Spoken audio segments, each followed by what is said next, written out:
So should we end with the side that are top of the Premier League tonight, and a big win for Arsenal over Aston Villa. Of course, Arsenal have been missing players in recent weeks, without Rice tonight, but then able to welcome back other players. Where do you see them now? Because of course Manchester City are hot on their tail, and Aston Villa have been keeping that pace. A big win for the Gunners tonight. Yeah, look, I think Arsenal are okay.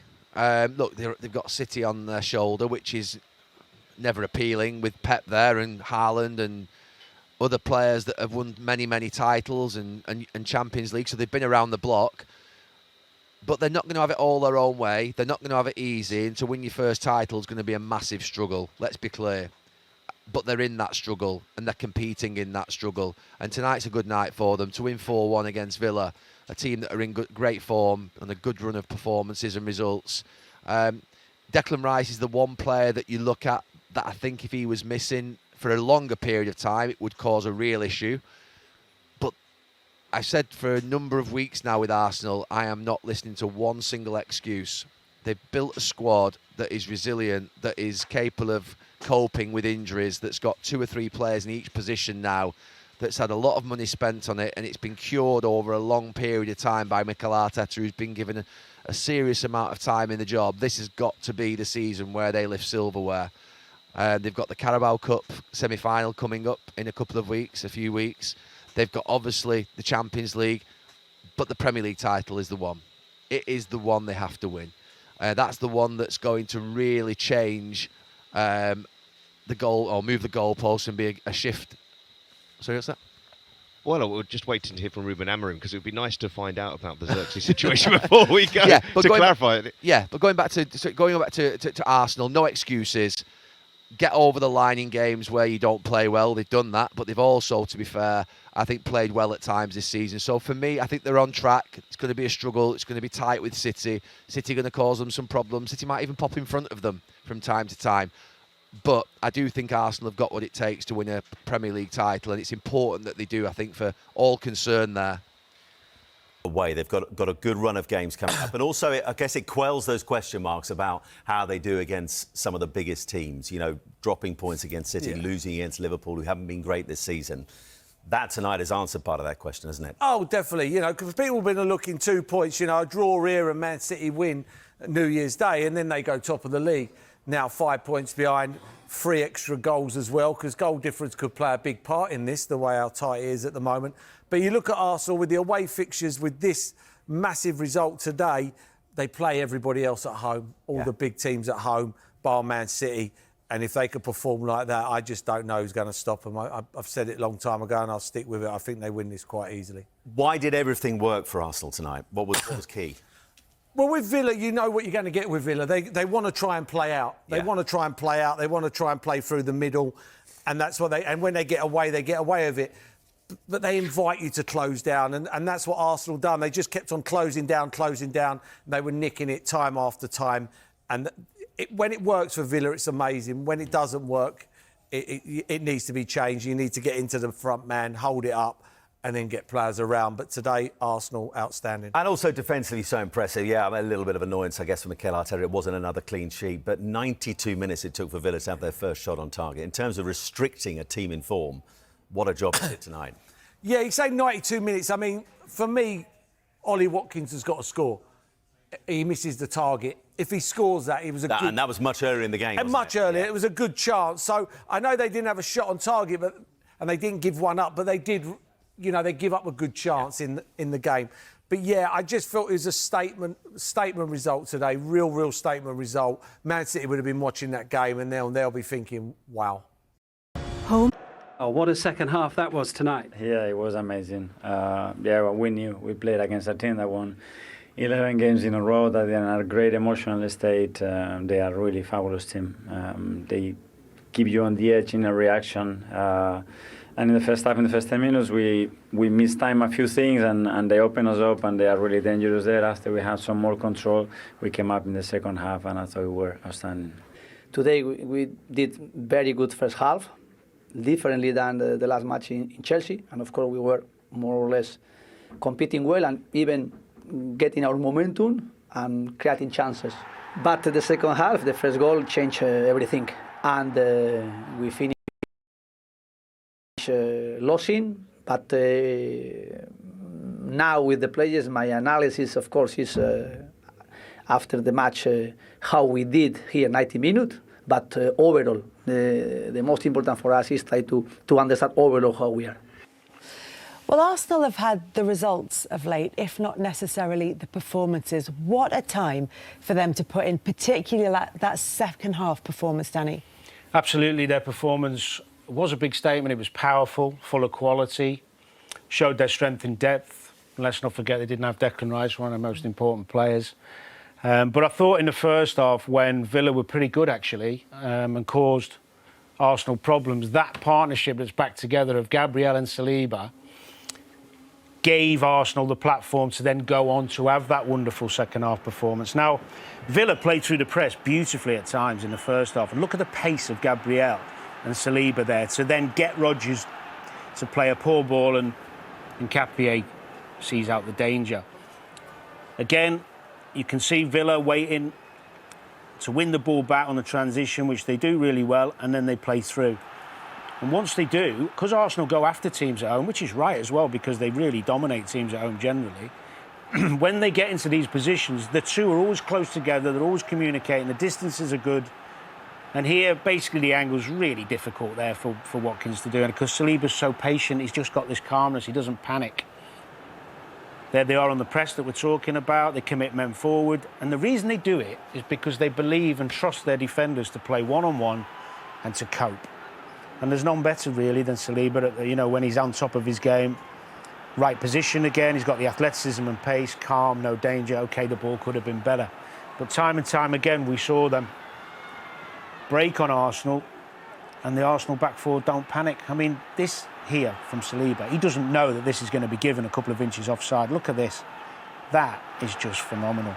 And that's what you get when you get those two together. You get the athleticism, the calmness, and the fear factor. I think it gives them a great platform to really go after teams. And, of course, the game they lost at Villa, neither of them were playing, of course. Yeah.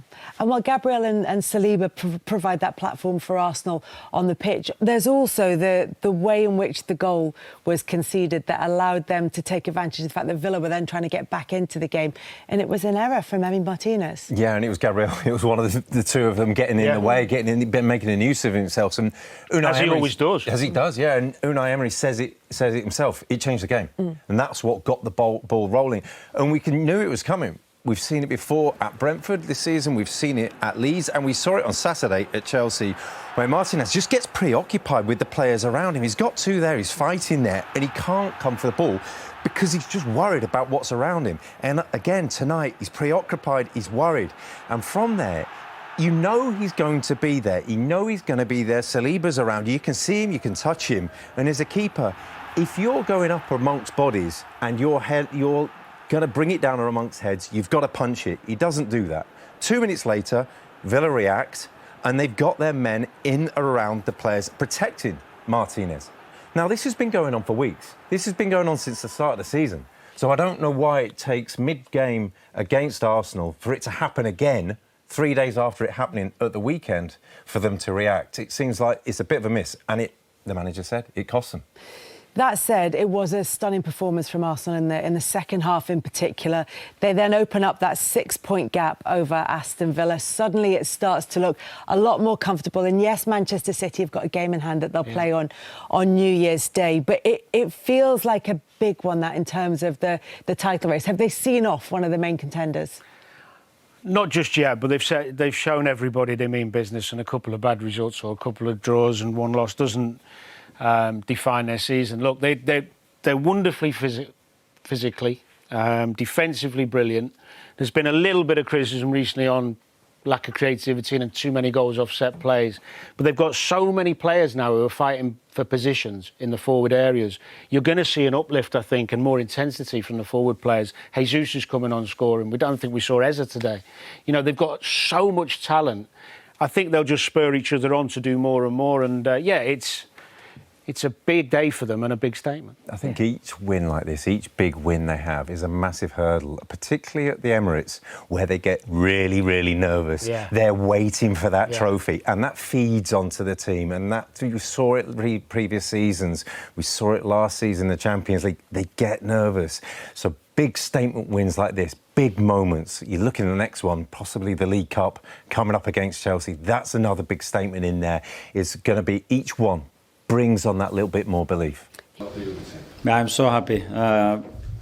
We play in every 3 days. We played an opponent today that comes from 11 wins in a row. Superb team, very difficult to play against.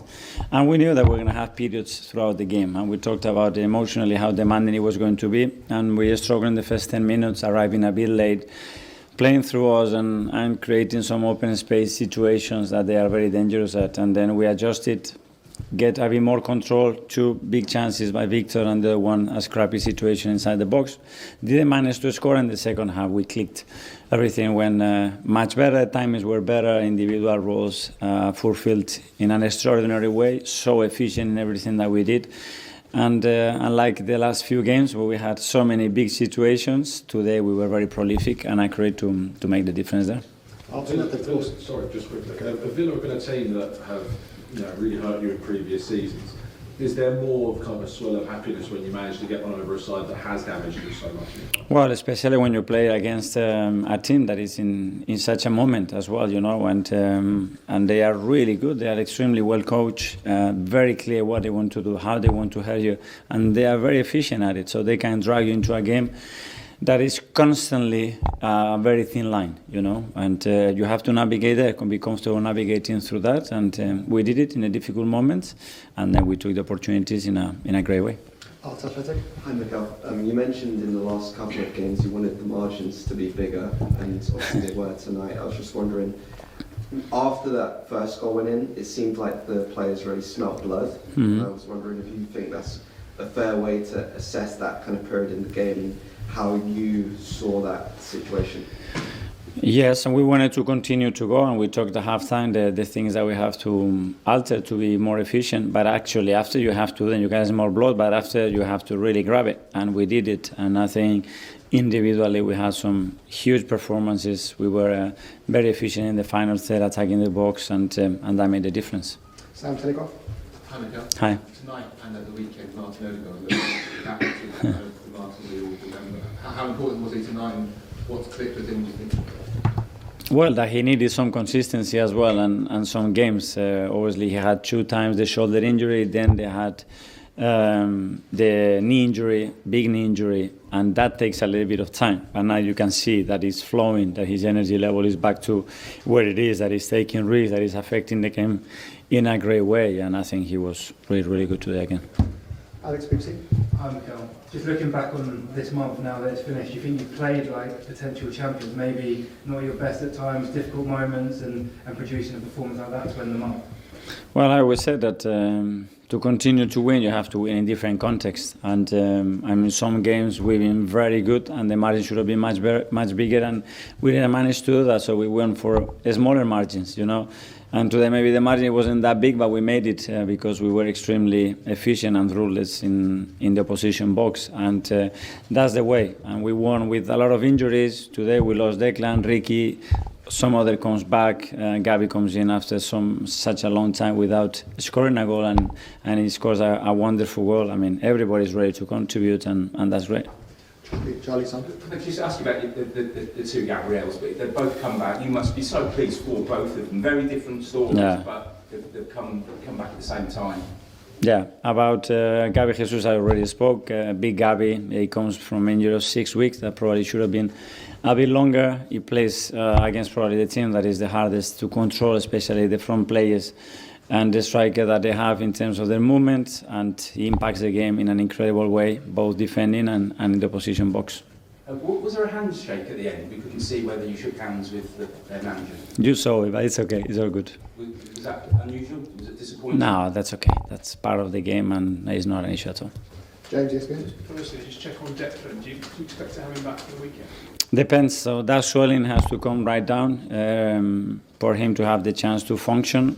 He wasn't available to do that today yet. He's improving, but let's see what is in the next couple of days. And just a second, you said the team clicked in the second half. Do you think was that a tactical thing? Was that a mental thing? And how do you sort of harness that going forward? When it happens, normally it's a lot of factors, and I think we were more aggressive, we were more determined. Times were much better, and then it's about execution and just dealing, especially when you are that man-orientated, is winning that action, yes or no. That clicks everything and makes a difference, and we're very good in the second half doing that. James, CBS. Okay, you mentioned those early troubles, and it seemed like Villa were getting a lot of joy breaking through your press early on. What changed?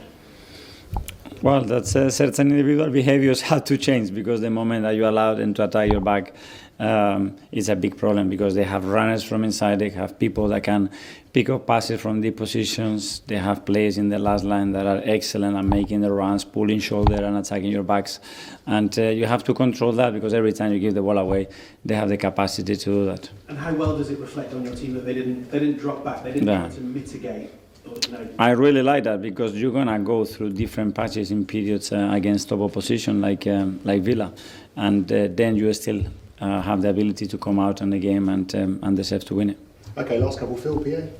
Hi, Mikel. I know, obviously, when you talk about in the dressing room, what sort of belief does that give the players? You know, when you win a game like that against a team that's been on such a run, that this season could be the year that you win the Premier League. His belief, his energy as well, because they put in so much. We play every 2.5 days. The schedule is very, very demanding. We have some very tough matches, injuries, but the players are so willing. So winning helps all that. All the sacrifices, commitment that you put in gets reflected in results and great performances, and that's so satisfying. But we know there's still so much to play for.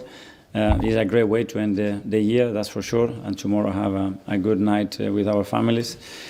But then the next day we are in and we have to go to Bournemouth, and we know what that means. Okay, final one here. Hello, Mikel. Hi. From Beacons. Congratulations, such a big victory. Jay Bothroyd, good morning. They'll win this quite easily, says Paul Merson. Do you agree with that? I think Mercer's playing some mind games. He's a Chelsea fan, isn't he? So, but I'm taking it easy. I'm I'm not getting too excited. Last night was a great performance. It showed a message of intent. Obviously Arsenal was out without Declan Rice. That is, he's a massive player for Arsenal Football Club. But ultimately, it was a great performance. It's great to see Jesus back in the goals as well. Since he's come back, he's been frightening, by the way. So is it... You said earlier on that you don't think it's that much of a statement win. Why not? I think it's a very, very good win. I think the reason why people are saying it's a statement win is because Villa have done so well. They've overachieved in what they've done this season. I mean, they've won 17 games out of 20, which is remarkable, really. But ultimately, Arsenal are expected to beat teams like Aston Villa. The big tests are going to come against Man City. Man City, that game there, especially that game, if it stays the same right now, Man City win, it's going to be 2 points difference. But that game's at the 18th of April. And I know the game is at the Emirates. That's great. But it's Man City still. Man City are firing. They're scoring goals. They look a bit like the Man City of old. So that is going to be more of a statement game to me.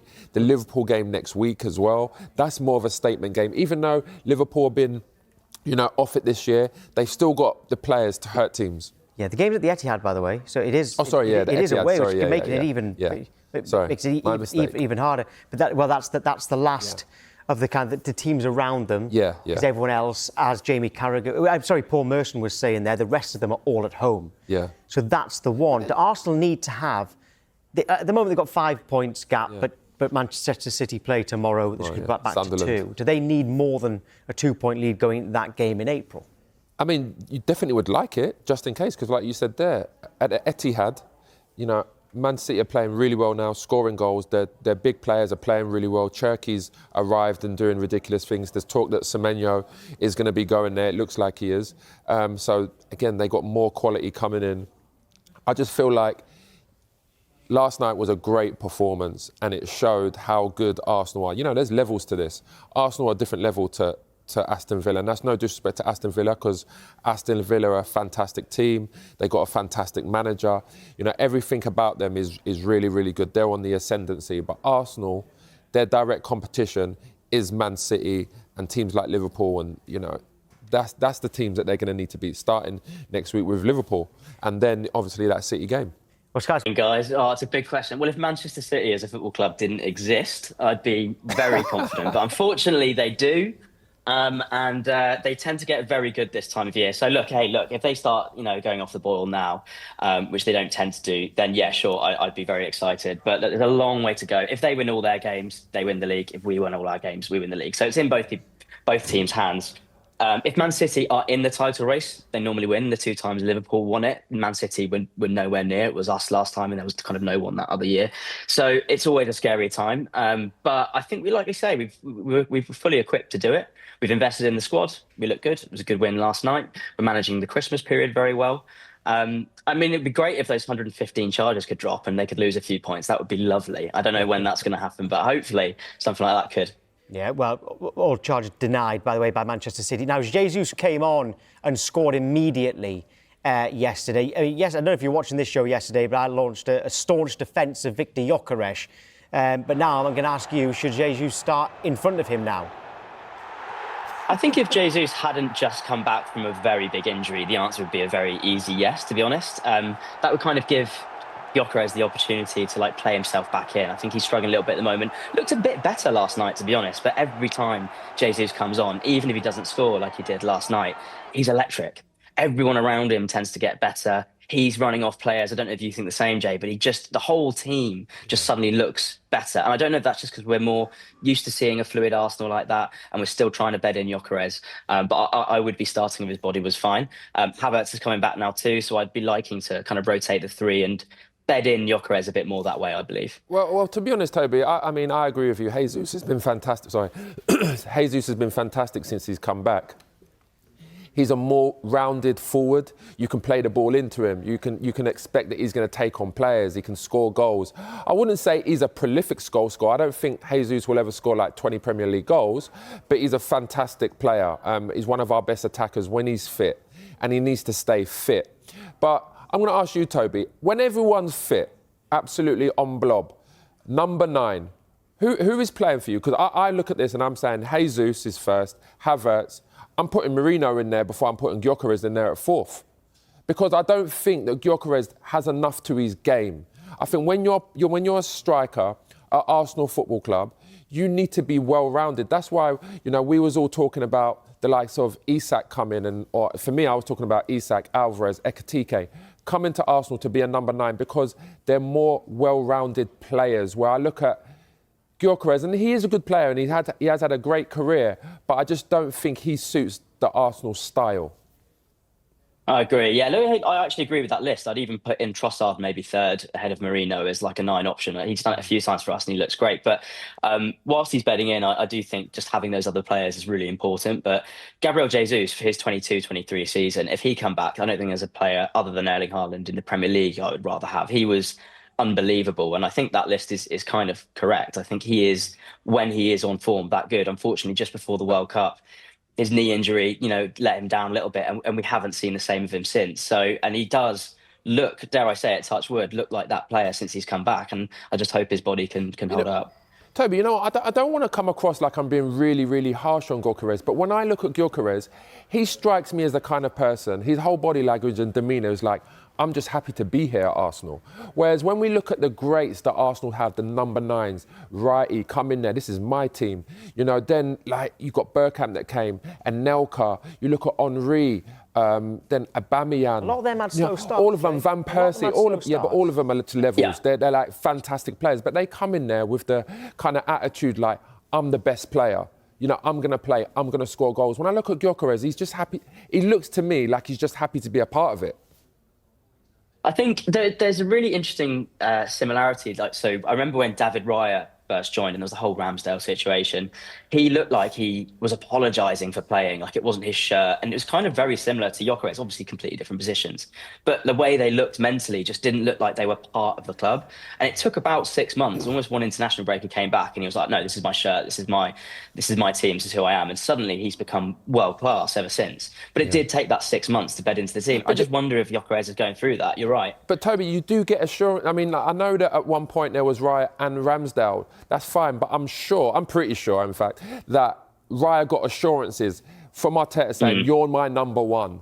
I want you to play. That's when it looked like he came back and was like, he came out there with, like that kind of presence, like, I am number one. I am one of the best keepers in the world. Whereas for strikers, it's different. You've got to actually go and score goals regularly, especially for the bigger teams. True. And I feel like if Arsenal had that number 9 that was scoring the 20 Premier League, this would be easy. I would genuinely say this is easy January's now. coming up. January's coming up. Yeah, but no one's going to let a top striker go in January. Well, money talks. Could you not buy? Is it ridiculous, Toby, to think that you could buy a striker in January? A top one, Tom. Well, yeah, name some names. Now, well, if Isak didn't get injured, then I would have had a pop at Ekitike, but unfortunately he's looking unbelievable. But even Liverpool you look Isak's at injured, players like Martinez at Inter Milan, to get someone like that, they were going to want 100 million. Like at Arsenal parting like that kind of money in January, I don't think so. Well, if it guarantees a title and maybe even helps you in the Champions League. Yeah, but Arsenal don't manoeuvre like that. They're not a club that's just going to say, here you go, here's 100 million. But they also haven't won the league for a long time, so is this time for a shift? I mean, I think it's hard, isn't it? It is hard. Ultimately, yeah, there's who's going to sign in January? What kind of price would it be? Look, hey, if an Erling Haaland or someone like that would be available, great. But the difficulty is, we had that period where we were going from like 8th to 2nd. Going from 2nd to 1st to try and win the Premier League, or to get that striker to take to the Champions League, that is hard to find at the best of times and very expensive. And exactly. I'm very, very confident that with Jesus, Havertz, and potentially Gyökeres coming through, when they are back, we look great. And there's so much else around the team that delivers to be able to help with that. And Man City, I mean, how many Premier League teams before Haaland had a central striker that were the striker? I mean, Jesus was playing for City. Firmino was playing for Liverpool. It was all coming from the wings. But number 9s are coming back in fashion now. There was a lot of teams. Sorry, Toby. There was a lot of teams playing with false number 9s because of the way Guardiola set up his team. But like number 9s now are coming back into fashion. Like number 10s are. They're coming back. And I just feel like if Arsenal could get a number 9. Do you know, like there's been games like last year, even this year, where Arsenal haven't played good. They haven't, scored from a set piece. But then you need someone to just find a scrappy goal. That's what real top number 9s do. You've seen it with Haaland. As much as Haaland does score great goals as well, he just sniffs out them scrappy goals. And I feel like they're the kind of players that you need if you want to go and win the league comfortably. Arsenal are going to do it the hard way. And they're going to do it because of their back line, not because of their front line. I agree. And look, we don't have that play at the moment. I think we thought it was going to be Gyökeres, but when you do have that defence, you do have that squad depth, anything can happen, and it's a long season. A couple of other teams like Chelsea and City played in the Club World Cup. Like, is that going to maybe help? Maybe that will contribute to a downfall of some kind, maybe, but we've got the squad and other teams don't. But look, we'd all love that number 9, and unfortunately, I don't think Gyökeres is going to be that 30-goal season striker at the moment. But at the back, you're doing well enough without having that 30-goal season striker, but at the back, you've already mentioned David Raya. Is he the best goalkeeper in the world right now? I think he's been the best performing goalkeeper for a while. I think Alisson is still the best goalkeeper in the world for everything he's done, obviously. What are you talking about, Toby? What are you talking about? That's reckless. What about Courtois? What about Donnarumma? Donnarumma really heats up when it's hot. Like, and Courtois? End of the Champions League, he's good, but he's not been great this season. No, I'd have David Raya over Courtois, personally. I'm objective. I think you're being a bit biased there, Toby. I'm getting excited by his performances over the last few years. What can I say? I'll tell you one thing I would like to say, though. I've been a bit critical of Odegaard, but last night, that was a proper performance. That assist was an unbelievable assist, and that's the kind of Odegaard I need to see. I want to see him scoring goals, getting assists like that. When I see him playing safety and within himself, I don't like that kind of attacking midfielder. The one I see last night and last week when he scored from the edge of the box, that's the kind of Odegaard that you talk about, being one of the best attacking midfielders in the world. 100%. He looks back. I don't know where he was. I think maybe he was struggling physically. He looks a bit more slender, coming back from international breaks, coming back from injury and various different things. But he just looked his old self. Yeah. Stacker was making the runs. He helps having like a running centre forward, I think, and some structure around him. Sometimes he can take too many touches on the ball when he's not feeling too confident. But when he's zippy and when he's bouncing around at home, he just looks something else. And again, go on. Toby, I was going to say to you, just a question. I was just thinking now, Is Arsenal's squad that good where, for example, if Saka goes through a patch where he's not playing well, you can just take him out of the team and put like Madueke in? Do you think Arsenal are that good to be doing that now? Well, you've had no Gabriel and you were fine. No, I'm talking about Saka in particular. Yeah, you've had no Rice, you've been fine. So actually, I think every position on the pitch, surely. What are you thinking, Toby? Would you take Saka out if he's not performing? I think we kind of would need to. We're very fortunate that he's not underperforming at the moment. I think he maybe could score a few more goals, but he's playing probably been our best player over the last few weeks. So we've got Madueke, Nwaneri. I'd love to see out there. Downman perhaps coming back. You know, we've got so many options, and if we can start, we have been doing that. You know, starting Madueke Do you think this for is a the few best Champions squad, League though? games. And Do you genuinely think Arsenal have got the best squad in the world? Like I do, and that's the reason why there's no excuses this year. That's the thing. There's no excuses. Well, I think we've got the best squad in England. I'd have to think. I think Bayern look really hot right now. I mean, we did beat them though, so you know. Yeah, Arsenal touching Bayern. That was easy work.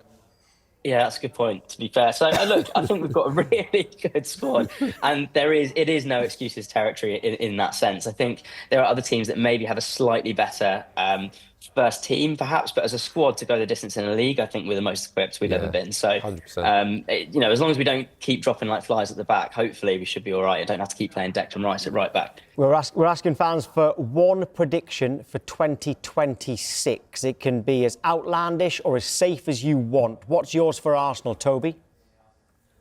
I think we'll win a double. I think it. Toby, I was going to say that as well. I was going to say a double. Wait. I think it'll be a League Cup and the League. I think something like that. League Cup. I'm outlandish. I'm going League and Champions League. And that's it? What are you going for?